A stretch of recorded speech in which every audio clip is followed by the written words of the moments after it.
अभी पढ़ने जा रहे हैं Bohr atomic model.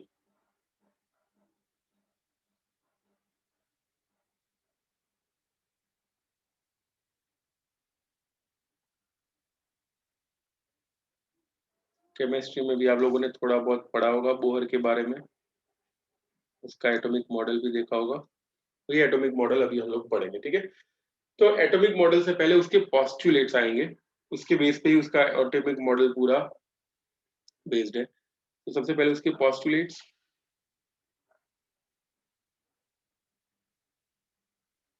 Postulate number 1, first postulate ये कहता है दैट इलेक्ट्रॉन कोई भी ऑर्बिट में हो, ठीक है, मींस फर्स्ट सेकंड थर्ड या कुछ भी हो, और उसका angular momentum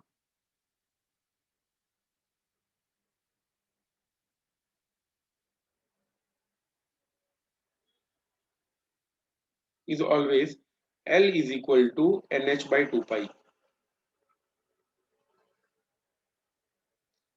where N is equal to 1, 2, 3 and so on, ठीक है। एंगुलर मोमेंटम किसका मैंने लिखा हुआ यहाँ पे, ऑफ इलेक्ट्रॉन, ठीक है। इलेक्ट्रॉन का एंगुलर मोमेंटम हमेशा इतना होता है, L is equal to NH by 2 pi। कोई अगर आके बोले कि भाई चलो मुझे ये पता चला है that angular momentum is 1.5 h by 2 pi, that is not possible, okay. या तो h by 2 pi होगा, या तो फिर सीधा 2h by 2 pi होगा यानी h by pi, या फिर 3h by 2 pi and so on, ठीक है। बताओ कौन सा मैकेनिक्स बोलते हैं इसे, जिसमें जो क्वांटम। वैल्यू, यस सही है।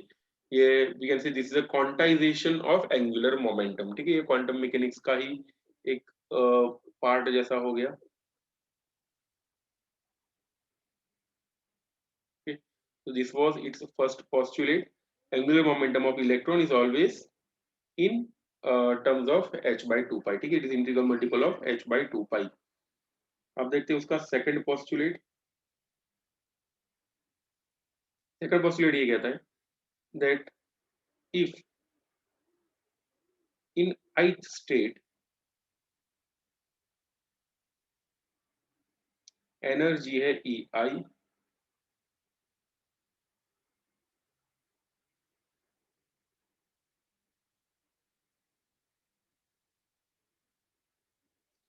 इन kth स्टेट, हमको नहीं पता ये कौन सा है, ठीक है, इट में भी 1 2 या कुछ भी,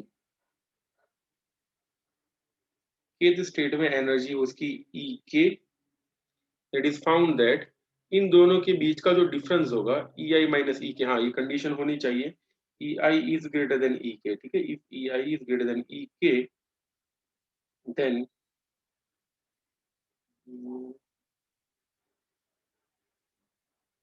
if, yeah, if EI is EK greater than EK, then EI minus EK is equal to HF IK, ठीक है। EI माइनस EK का वैल्यू ये होगा, energy in ith state minus energy in k state is equal to HF IK, यानी energy का difference HF के बराबर होता है। अब ये है क्या, मान लो that energy is like this, ये ith स्टेट है, ये k वाला स्टेट है, ओके। इन दोनों यानी इलेक्ट्रॉन अगर मान लो नीचे से ऊपर जा रहा है या फिर इलेक्ट्रॉन ऊपर से नीचे आ रहा है, ठीक है, इन दैट केस जो एनर्जी एमिट होगी या एब्जॉर्ब होगी वो एनर्जी कितनी होगी, it will be always equal to H F आई के, where F is its specific frequency. सब स्टेट के लिए फ्रीक्वेंसी ये वाली अलग अलग होती है, तो it is its specific frequency, okay. तो E I minus E K is equal to H F I K, यानी अगर वो लोअर ट्रांजिशन से हाई ट्रांजिशन पे गया, याद रखना, if electron transit from higher transition level to lower transition level, energy is emitted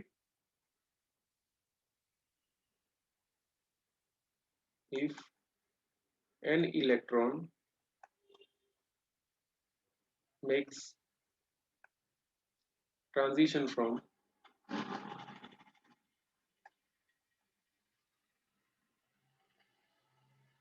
higher energy level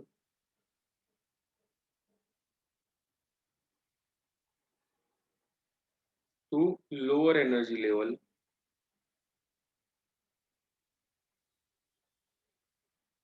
higher से अगर लोअर आ रहा है, ठीक है, then energy is emitted, energy is release या फिर एनर्जी इज रेडिएटेड या फिर एनर्जी इज एमिटेड, ठीक है, एनर्जी बाहर आती है अगर हायर से लोअर गए तो, ठीक है। और लोअर से हायर के लिए क्या होगा, लोअर टू हायर, एब्जॉर्ब्ड। सही है, एनर्जी इज एब्सॉर्ब्ड, लिखो जल्दी से ये, देन रेज योर हैंड। इसमें एक थर्ड पॉस्टुलेट ये भी होगा, यानी इसमें मैंने लिख ही दिया, बट अलग से आपको लिखना हो, you can write that electron जिस ऑर्बिट में रहते हैं those orbits are called stationary orbits, और उसको उसका एनर्जी लेवल बोलते हैं, ठीक है, that is its third postulate.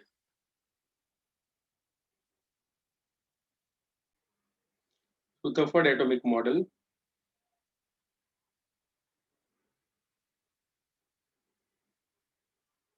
अरे रुदरफोर्ड कहाँ से आया, बोहर कर रहे थे ना, बोहर एटॉमिक मॉडल, इक्वेशंस अभी डिराइव करने जा रहा हूँ, BAM यानी याद रखना, बोहर एटॉमिक मॉडल। फाइंड क्या करना है वो याद रखना, we are finding out the energy of electron in nth state,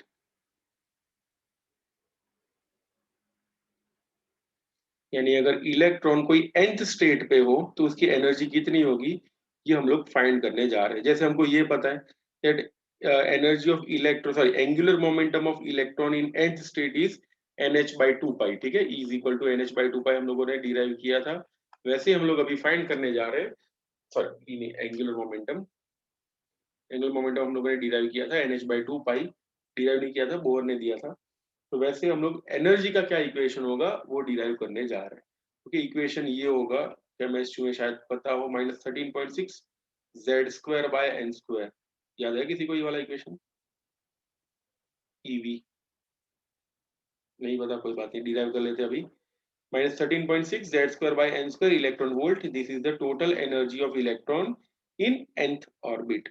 start करते हैं, तो याद रखना, भूल मत जाना, we are finding out energy. तो ये एटम इमेजिन करते हैं, एटम के सेंट्रल रीजन में है न्यूक्लियस, इसके अंदर होते हैं प्रोटॉन्स एंड न्यूट्रॉन्स,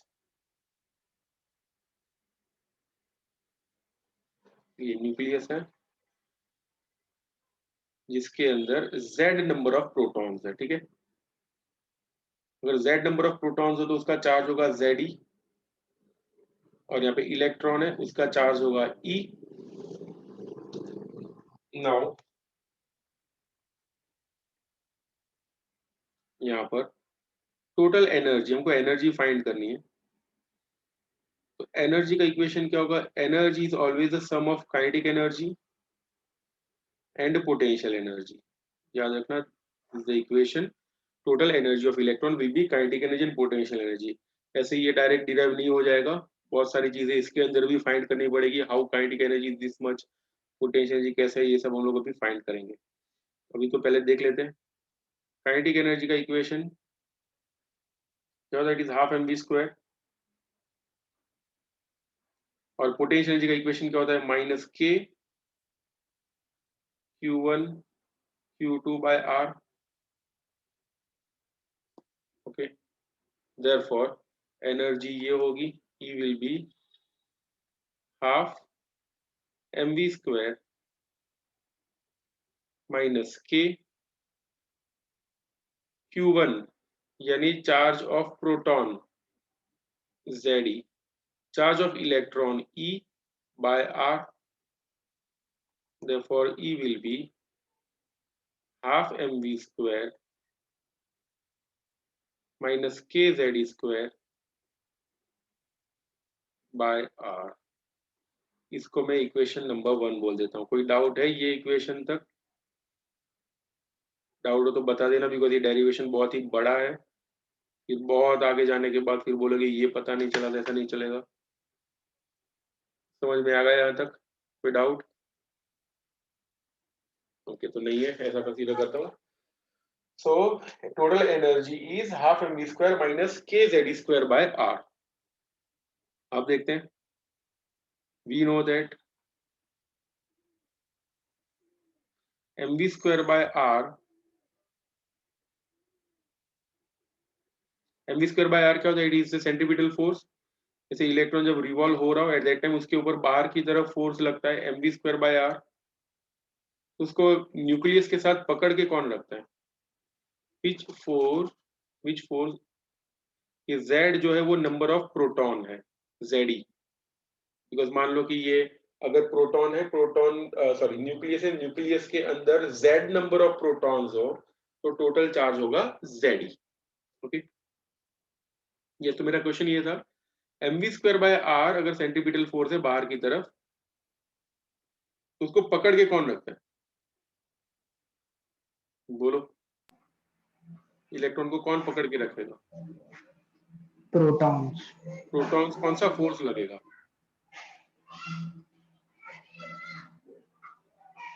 जैसे अगर कोई कार रोड पे जा रही हो तो कार के ऊपर mv स्क्वायर बाय r को बैलेंस करता है उसका फ्रिक्शनल फोर्स।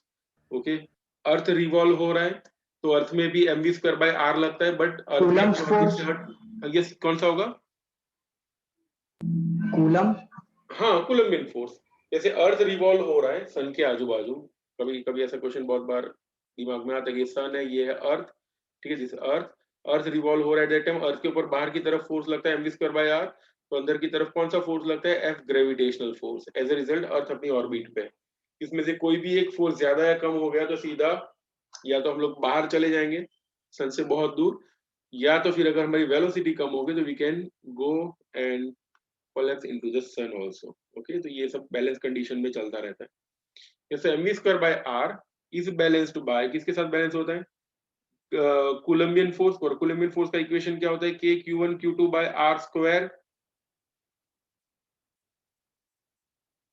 एक r ये कट हो गया, we will get mv square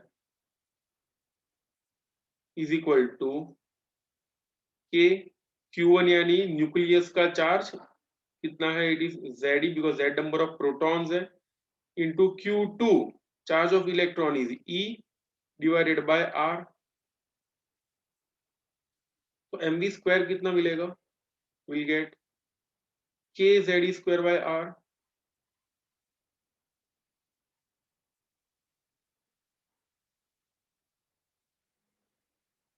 अगर दोनों साइड 1/2 के साथ मल्टीप्लाई कर दूं तो क्या मिलेगा? I will get therefore half mv square is equal to half k z square by r। अब याद करो k z square by r क्या है? देखो here it is k z square by r, ये रहा k z square by r, और ये भी k z square by r। बताओ क्या होगा? What is k z square by r called? क्या बोलेंगे इसे? k z square by r क्या होता है? Potential energy. सही है, इज कॉल्ड पोटेंशियल एनर्जी। ये बोल सकते हैं दैट काइनेटिक एनर्जी, ये मैं ब्लू में लिख रहा हूँ, ये डेरिवेशन का पार्ट नहीं है बट ये एमसीक्यूज में काम आता है। Kinetic energy is equal to minus half of of potential. Potential energy by 2। समझ में आ रहा है? काइनेटिक एनर्जी जो भी होगी, देखो ये पूरा का पूरा पोटेंशियल एनर्जी है, ठीक है, इसको मैं माइनस कर दूं तो क्या हो जाएगा? प्लस के जेड स्क्वायर बाय आर, और डिवाइडेड बाय 2 कर दूं, ये वाला इक्वेशन मिलेगा, ठीक है। तो this is not the part of derivation, kinetic energy is potential by 2, but ये न्यूमेरिकल्स या एमसीक्यू में काम आता है। Okay, K is equal to minus P by 2। तो चलो ऊपर वाला जो इक्वेशन है तो मैं equation number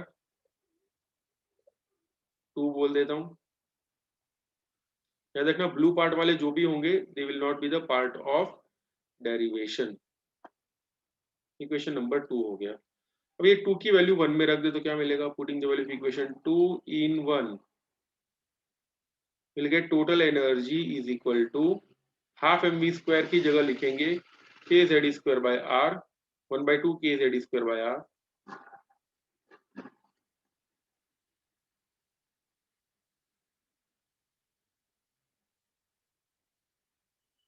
minus kz square by r, that will give E is equal to minus kz square by 2r। यहाँ तक किसी को कोई डाउट हो तो बता दो। एनर्जी का एक इक्वेशन डिराइव हुआ है, तो बहुत सारे इक्वेशन डिराइव करने हैं। कोई डाउट है इधर तक किसी को भी?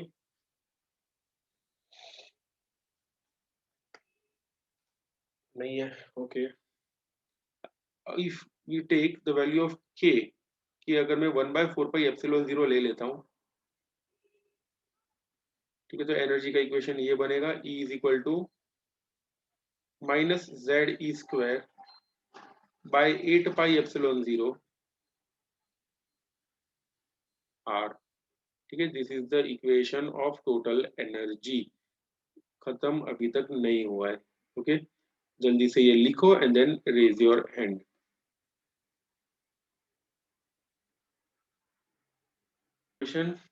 ये इक्वेशन से आगे बढ़ते हैं। अब कुछ भी करके हमको यहाँ पे r की वैल्यू रखनी है, ठीक है। We have to keep the value of r। r यानी क्या, यहाँ पे रेडियस ऑफ द ऑर्बिट। अब ये इक्वेशन में ये याद रखना, इस इक्वेशन से ये पता चलता है that energy is inversely proportional to -1/r। ठीक है, रेडियस के साथ ये प्रोपोर्शन में होगा, inversely proportional, but it is negative. ठीक है, ये याद रखना।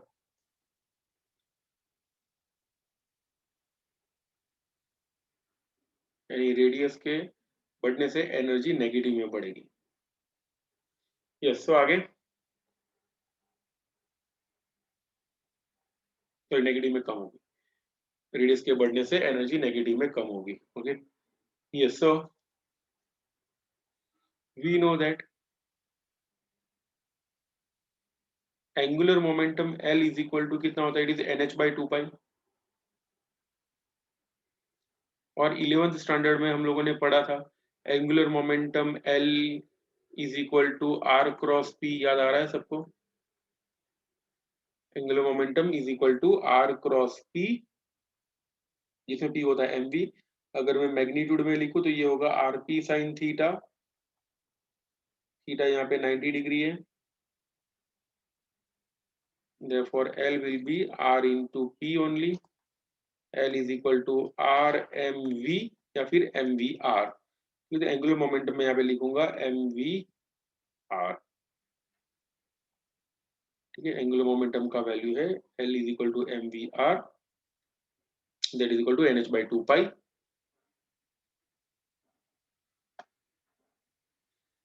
therefore ये लिख सकते हैं R is equal to NH/2πmR, 2πmV। तो this is the equation of radius.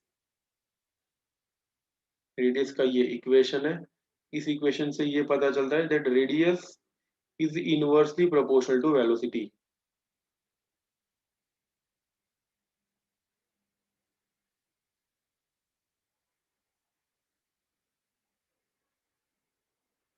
यानी जिस ऑर्बिट का रेडियस बहुत ही कम हो, उस ऑर्बिट की वेलोसिटी बहुत ही ज्यादा होती है, okay. Radius is inversely proportional to velocity. अब देखो वापस से वेलोसिटी का इक्वेशन यहां से मिलेगा। ये वाला इक्वेशन उठाते हैं, mv² is equal to mv² लिखेंगे। We know that mv² is equal to kq1 q2/r²। तो kze इंटू e/r², अभी देखा था हम लोगों ने। Therefore ये एक r चला गया, तो v² का इक्वेशन क्या होगा, it will be kze² by mr। ठीक है, this will be the equation of v²। अब देखो यहाँ पे हमारे पास है v² नहीं है, ठीक है, वी डोंट हैव v²। और यहाँ पे जो है value, that is the value of v। तो करेंगे क्या, ये वाले इक्वेशन को स्क्वायर करेंगे। ध्यान देना, ऐसे बहुत सारी मेथड है अलग अलग, पर सबसे सिंपल वाला इससे जल्दी खत्म हो जाता है, इसलिए ये वाला बता रहा हूँ। इक्वेशन नंबर कौन सा है, ये टू, इसको मैं 3 बोल देता हूँ, इक्वेशन नंबर 3। इसे इक्वेशन नंबर 4 बोल देता हूँ। ओके, तो मैं इक्वेशन 4 को स्क्वायर कर रहा हूँ, ठीक है, और इसको इक्वेशन 5 बोल देता हूँ पहले। That is the equation number 5। Squaring equation 4, ध्यान देना, स्क्वायरिंग इक्वेशन 4, यानी इस इक्वेशन का स्क्वायर करके लिखना है। we'll get r square is equal to n square h square by 4 pi square m square v square। Okay, अब अगर इसमें v square को मैं सब्जेक्ट बनाता हूँ, तो v square ऐसा होगा, v square will be n square h square by 4 pi square m square r square। ठीक है, this is the equation of velocity का स्क्वायर। इसको मैं इक्वेशन नंबर 6 बोल देता हूँ। अब देखो 5 जो इक्वेशन, इक्वेशन नंबर 5, उसमें v स्क्वायर की वैल्यू है, इक्वेशन नंबर 6 में भी v स्क्वायर की वैल्यू है। तो इस दोनों के इक्वेशन को कंपेयर कर देते हैं। Comparing equation 5 and 6।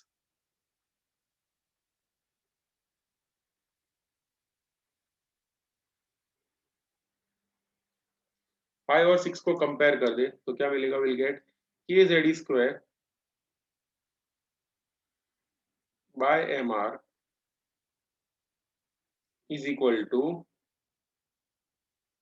N square H square by 4 pi square M square R square. Okay, अब जो कट होता है वो कट कर देते हैं दोनों साइड। क्या कट होगा, एक आर कट हो जाएगा, एक एम कट हो जाएगा, बाकी कुछ कट नहीं हो रहा है। हमको आर का फॉर्मूला फाइंड करें, to find out the value of R, because हमको आर यहाँ पे रखना है। ठीक है, we want to put the value of R here, क्योंकि यहाँ पे आर रखना है, इसलिए इस इक्वेशन में से आर को एलिमिनेट करेंगे। तो चलो आर को एलिमिनेट करें तो क्या मिलेगा, will get R is equal to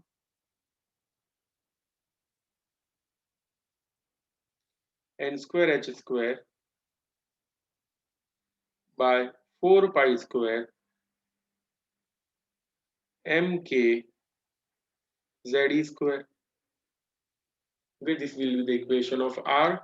इसमें मैं k की वैल्यू रख देता हूँ। k की वैल्यू क्या होती है, k is equal to 1/4 pi epsilon 0, chapter number 1 में बहुत यूज किया था। इसको यहाँ पे रख देते हैं, तो r का इक्वेशन बन जाएगा r इज इक्वल टू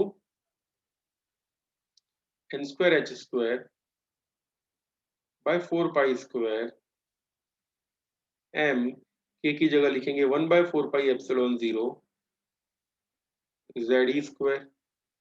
इसमें से जो कट हो रहा है वो कट करते हैं अभी। देखो एक पाई कट हो जाएगा और ये 4 कट हो जाएगा। ठीक है, और एप्सिलॉन 0 जो है वो ऊपर चला जाएगा। So will gate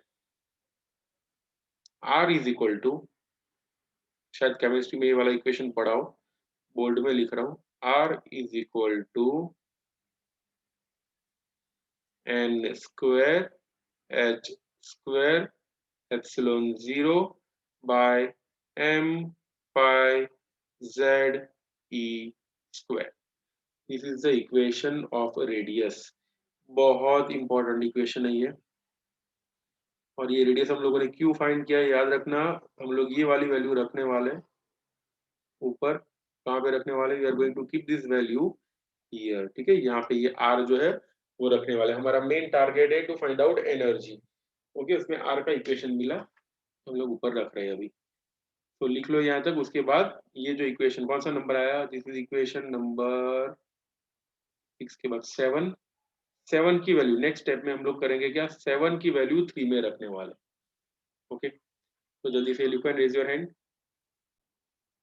putting the value of equation 7 in 3, देखो 3 वाला इक्वेशन लिख रहा हूँ। E is equal to, it is minus Z square by epsilon 0 are,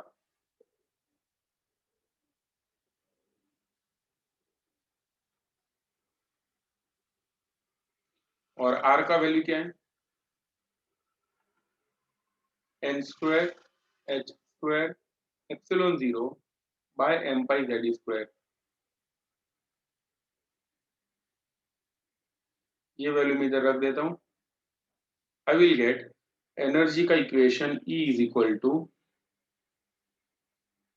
minus Z square minus Z square by 8 pi epsilon 0, R की जगह लिखेंगे N square H square epsilon 0 by, यानी ऊपर चला जाएगा, M pi Z E square. Okay, so from that we'll get equation of energy E is equal to, जो भी जो कट हो रहा है वो कट कर देते हैं। क्या क्या कट होगा, एक तो पाई कट होगा और कुछ कट नहीं हो रहा है, बस और कुछ कट नहीं हुआ। we'll get equation of energy to be E is equal to minus m z square e raised to 4 by 8 epsilon 0 square n square h square. This is the equation of energy in nth state. Okay, इन सब में बाकी सारी चीजें constant रहती है। Electron ऊपर से नीचे जब जंप लगाएगा, एटम सिर्फ n चेंज होगा, इसलिए E is inversely proportional to n, यानी जितने n ज्यादा उतना एनर्जी कम होगी। ठीक है, नेगेटिव में माइनस याद रखना, n स्क्वायर। ओके, आगे for hydrogen atom, for H atom,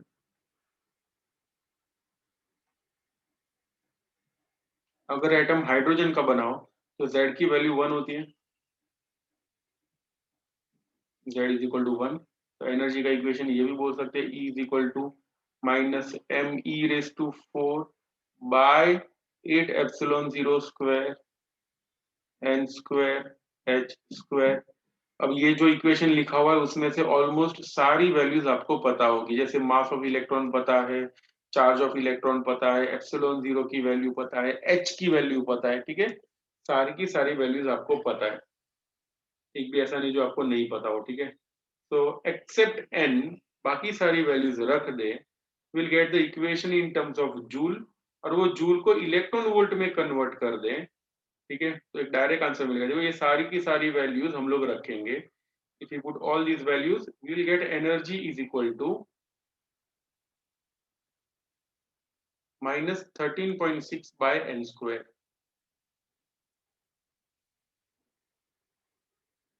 electron volt. Okay, ये जो इक्वेशन है, दिस इक्वेशन ऑफ एनर्जी।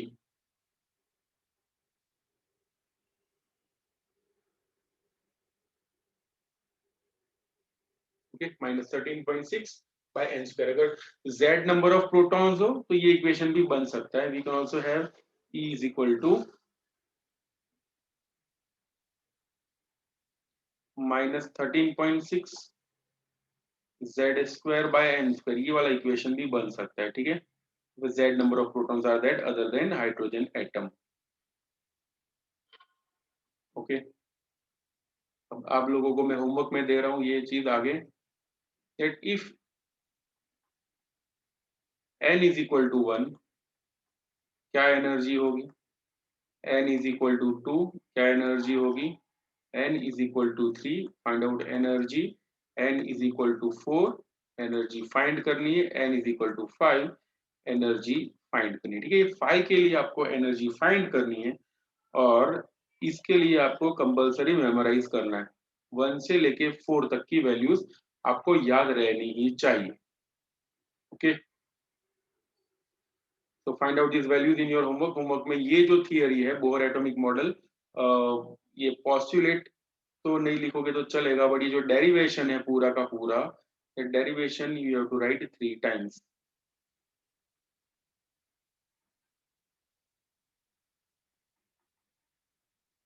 ठीक है, पूरा डेरिवेशन आपको 3 टाइम्स लिखना है।